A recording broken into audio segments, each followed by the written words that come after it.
आप सभी का मैथ नोट्स के इस यूट्यूब चैनल पे स्वागत है। आज के क्लास में हम लोग अपरिमेय संख्या को संख्या रेखा पर प्रदर्शित करने के तरीकों को सीखने वाले हैं। चलिए आज का सेशन स्टार्ट करते हैं। तो अपरिमेय संख्या को संख्या रेखा पे किस प्रकार प्रदर्शित करेंगे हम उसको सीखने से पहले हम लोग जानेंगे कि अपरिमेय संख्या कहते किसे हैं। साथ ही इसे नोट्स भी करते चलेंगे, लिखते भी चलेंगे। अपरिमेय संख्या,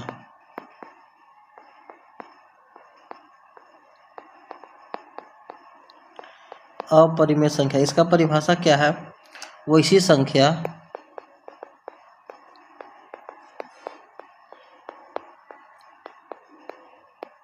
जिसे P/Q के रूप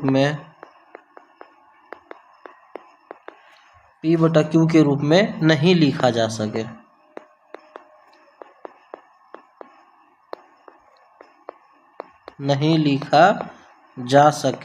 उसे अपरिमेय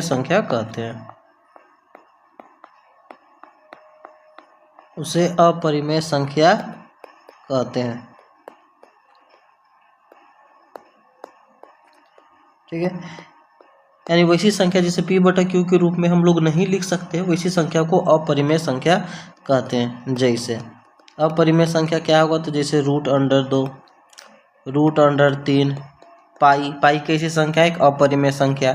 लेकिन पाई का जो मान होता है 22/7, वो कैसी संख्या है? एक परिमेय संख्या। ठीक है ना। √17, 2.12,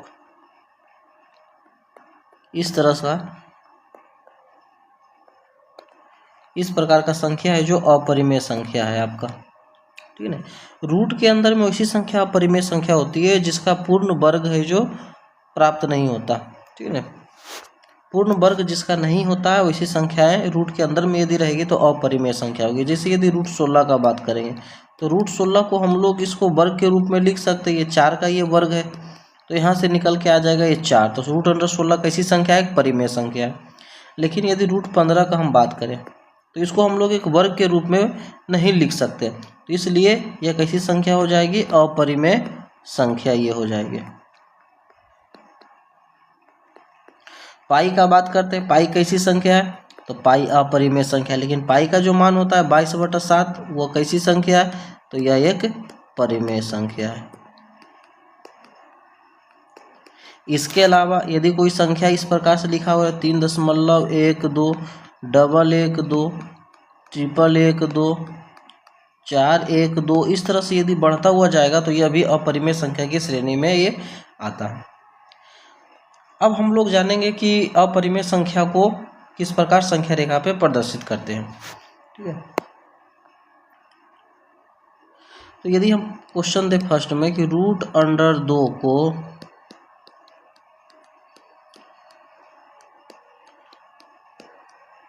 संख्या रेखा पर प्रदर्शित करें।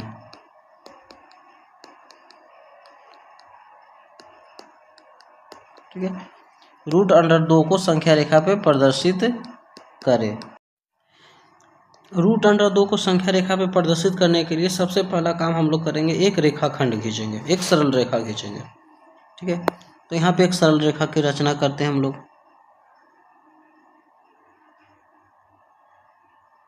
यानी एक सीधी रेखा खींच लेंगे। ठीक है, यहाँ पे एक बिंदु ले लेंगे जिसका नाम हम लोग O डालते हैं। कितना दर्शाना है? √2। अब √2 को हम लोग क्या करते हैं, किस प्रकार तोड़ेंगे इसको? हम एक पाइथागोरस प्रमेय के रूप में इसको अरेंज करना है। पाइथागोरस प्रमेय क्या कहता है? लंब का स्क्वायर जो आधार का स्क्वायर बराबर कर्ण का स्क्वायर होता है। तो यदि हम लोग मान लेते जैसे कोई यदि एक ट्रायंगल रहे इस प्रकार का आपका,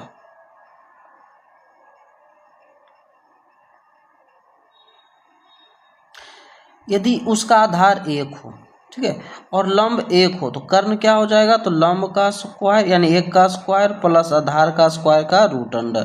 तो 1 का स्क्वायर प्लस 1 का स्क्वायर करेंगे तो 2 चलाएगा, √2। तो यदि हम लोग लंब 1 और आधार 1 दोनों 1 लेंगे तो उसका यदि हम स्क्वायर करेंगे, √अंडर करेंगे, तो आपका √2 चलाएगा। ये पाइथागोरस प्रमेय के अनुसार है। तो हम लोग को यहाँ पर वही काम करना है, √2 को हम लोग 1 और 1 के रूप में अरेंज करके लिखेंगे प्रदर्शित करने के लिए। तो सबसे पहला काम एक संख्या रेखा खींच देंगे, एक एक सरल रेखाखंड खींच देंगे, उस पे हम लोग ओ कहीं पर भी नामकरण कर देंगे और ओ से एक रेखाखंड हम लेंगे कितना, 1 इकाई का। मान लेते हैं यहाँ पर ए है और ये किसके बराबर, 1 इकाई के बराबर है। तो रचना करते चलेंगे, साथ में लिखते भी चलेंगे हम लोग। यहाँ पे लिख सकते हैं कि ओ ए बराबर 1 इकाई खींचा, ठीक है। ओ ए कितना लिए तो 1 इकाई के बराबर लिए, 1 यूनिट के बराबर ले लिया, यह 1 इकाई है। अब उसके बाद हमको क्या करना है, इस ए बिंदु पर लंब खींचना है। तो यहाँ लिख सकते हैं ए पर ए बी लंब खींचा। ए पर हम लोग लंब खींचेंगे अर्थात 90 डिग्री कोण बनाएंगे। प्रकार की सहायता से एक चाप इस प्रकार खींच लेंगे। एक बार कट करते हैं 60 डिग्री का, दोबारा कट करेंगे 120 डिग्री का और इस दोनों का आधा कितना हो जाएगा, 90 डिग्री आ जाएगा। तो इस पर हम लोग एक लंब खींच देते सीधे इस प्रकार से, ठीक है। यहाँ पे क्या होगा, यह एक लंब होगा आपका। और इसको हम लोग नाम डाल देते हैं, इसका नाम हम लोग डाल देते हैं बी। ए पर ए बी लंब खींचा, जहाँ यहाँ लिख सकते हैं जहाँ ए बी बराबर 1 इकाई लिया। जो लंब खींचे हम लोग उसको कितना के बराबर लिए, तो यह भी 1 इकाई के बराबर ही है। उसके बाद क्या करना है हमको, यहाँ पर जैसे ये फिगर में ये ओ मान लेते हैं, ये है और ये बी है। तो ए बी आधार ले ली, ओ ए आधार ले लिए, ए बी लंब ले लिए हैं। अब ओ और बी को हम लोग मिला देंगे, तो उसको लिखते हैं ओ बी को मिलाया। ओ बी को क्या किए, मिला देंगे। तो ओ से बी को सीधे मिला देंगे हम लोग। तो पाइथागोरस प्रमेय के अनुसार ये 1 इकाई है, 1 इकाई है, तो कर्ण क्या होगा, √2 इकाई चला गया। तो ए ओ बी जो होगा √2 होगा एक समकोण त्रिभुज में। लेकिन हमको एक संख्या रेखा पे दर्शाना है, तो ओ बी को चाप मान करके ओ बी को एक चाप ले लेंगे और चाप ले करके चाप की सहायता से इस प्रकार एक हम अर्क खींच देंगे, चाप खींच देंगे, ठीक है। चाप रखेंगे, ओ बी के बराबर लेंगे, ओ से बी तक लेंगे, एक चाप लेंगे और चाप रख करके बी से संख्या रेखा पे इस प्रकार से एक चाप खींच देंगे। इसका नाम हम लोग सी डाल देते हैं, ठीक है। ओ बी को मिलाया। उसके बाद कर सकते हैं ओ बी को चाप या फिर त्रिज्या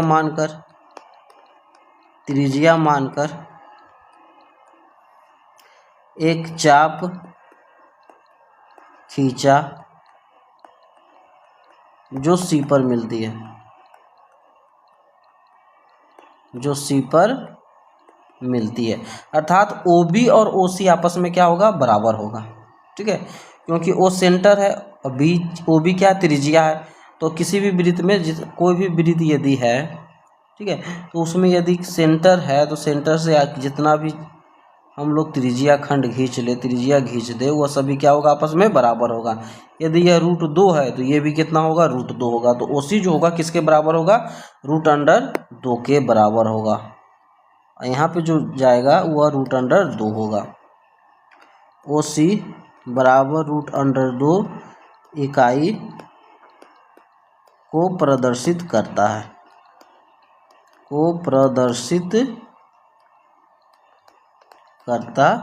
है, और इस प्रकार हम लोग अपरिमेय संख्या को एक संख्या रेखा पे प्रदर्शित कर सकते हैं। इसमें जहाँ भी दिक्कत हो आप इसे दोबारा देखें और समझने का प्रयास करें। इसके बाद हम लोग इसी आधार पे है जो अगले अपरिमेय संख्या को संख्या रेखा पे निरूपित करने का अभ्यास करते हैं। जैसे अगला क्वेश्चन यदि हम लोग दे दें, सेकेंड नंबर क्वेश्चन,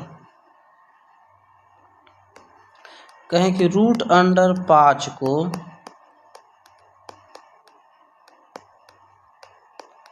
संख्या रेखा पर प्रदर्शित करें, ठीक है। √5 को किस पे हमको दर्शाना है, संख्या रेखा पे दर्शाना है। तो सबसे पहला काम हम लोग क्या करेंगे, एक रेखाखंड खींचते हैं हम लोग, सीधी रेखा खींचते हैं।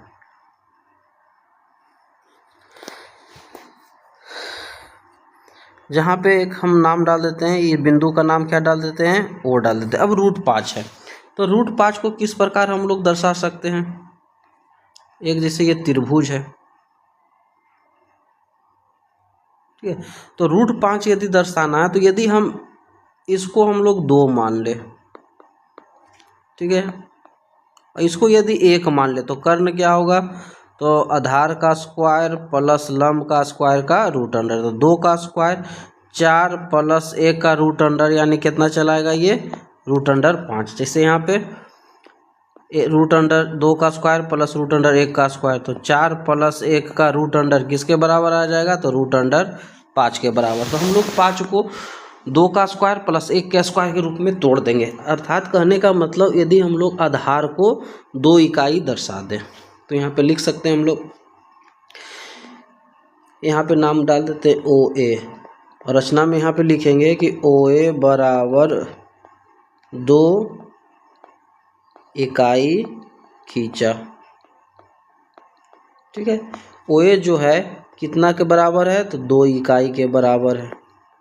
उसके बाद क्या करेंगे कि ए बिंदु पर हम लोग लंब खींचेंगे, तो डायरेक्ट लिखते हैं यहाँ पे ए पर ए बी लंब 1 इकाई का खींचा, 1 इकाई का खींचा। चाप की सहायता से यहाँ पे हम लोग क्या करेंगे, ए बिंदु पर लंब खींच देंगे, और कितना इकाई का होगा यह, तो यह 1 इकाई का होगा। इसका नाम क्या है, बी है, तो यहाँ पे हम लोग इसका नाम डाल देते हैं, यह बिंदु का नाम यहाँ पे बी है, और यह किसके बराबर है, तो 1 इकाई के बराबर ये है, ठीक है। ए पर ए बी लंब 1 इकाई का खींचा। अब यहाँ से क्या करेंगे, ओ और बी को मिलाते हैं। जैसे यहाँ ये पाइथागोरस प्रमेय में समकोण त्रिभुज में मिला हुआ है, ठीक है, ओ बी, तो उसी प्रकार ओ बी को मिलाया। तो यहाँ आगे रचना में करेंगे हम लोग क्या, ओ बी को मिलाया,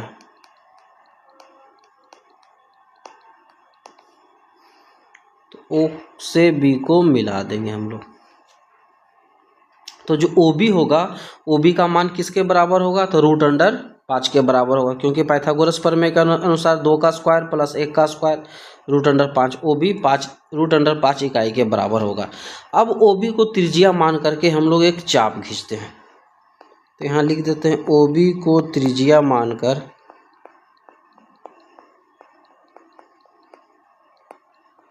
चाप खींचा, जो संख्या रेखा को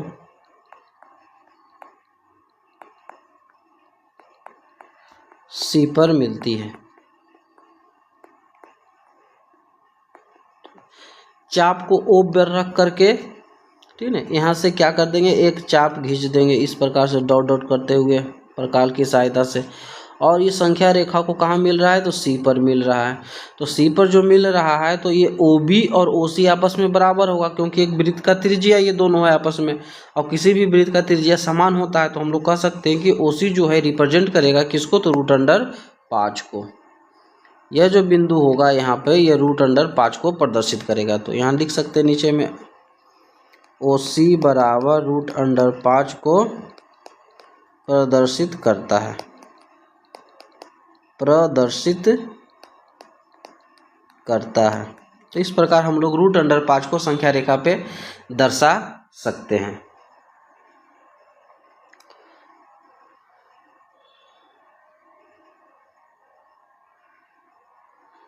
अब बढ़ते हैं अगले क्वेश्चन की तरफ, एक क्वेश्चन को और समझते हैं।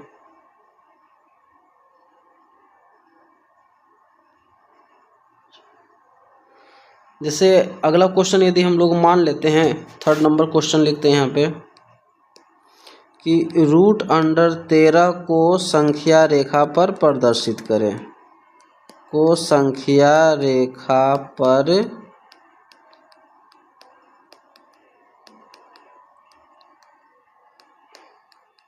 प्रदर्शित करें।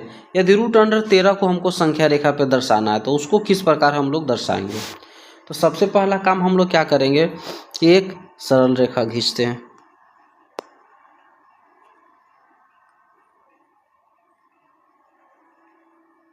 एक सीधी रेखा हम लोग खींच देंगे। अब रूट अंडर 13 को दर्शाना है तो एक समकोण त्रिभुज में इसको हम लोग पहले समझते हैं।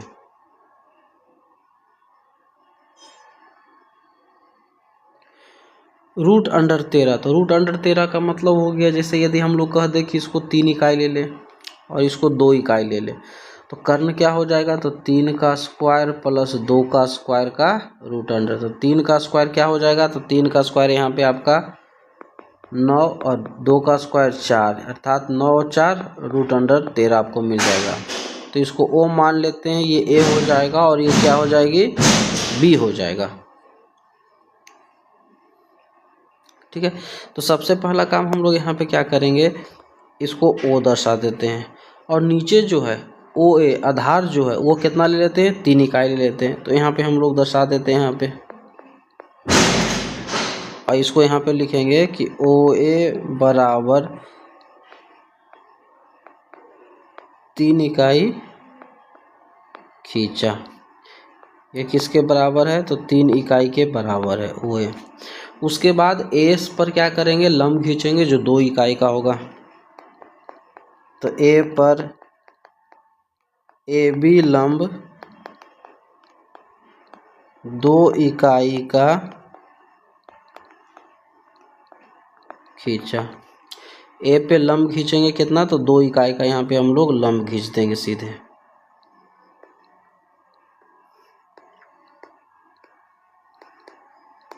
इसका नाम क्या मान लेते हैं, इसका नाम क्या है, तो इसका नाम बी डाल देते हैं। अब उसके बाद रचना में क्या करेंगे, हम लोग ओ और बी को मिला देंगे। ओ बी को मिलाया और यह जो ओ बी होगा इसकी जो लंबाई होगी किसके बराबर होगा, रूट अंडर 13 के बराबर होगा। पाइथागोरस प्रमेय के अनुसार लंब का स्क्वायर यानी 2 का स्क्वायर प्लस आधार का स्क्वायर 3 का स्क्वायर, तो 3 तिया 9, 2 का square 4 root under 13। O B जो है रूट अंडर 13 के बराबर है। उसके बाद क्या करेंगे, ओ बी त्रिज्या को हम मान करके एक चाप खींचेंगे। ठीक है, ओ बी त्रिज्या मानकर एक चाप खींचा जो संख्या रेखा को सी पर मिलती है। कहाँ मिलती है, तो सी पर। तो वो भी चाप लेकर के इस प्रकार से है जो त्रिज्या लेकर के एक चाप खींच देंगे जो कहाँ पे मिलेगा, संख्या रेखा को सी पर मिलता है। तो हम लोग कह सकते हैं कि ओ सी जो है, ओ सी बराबर कितना रिप्रेजेंट करा है, रूट अंडर 13 को प्रदर्शित करता है।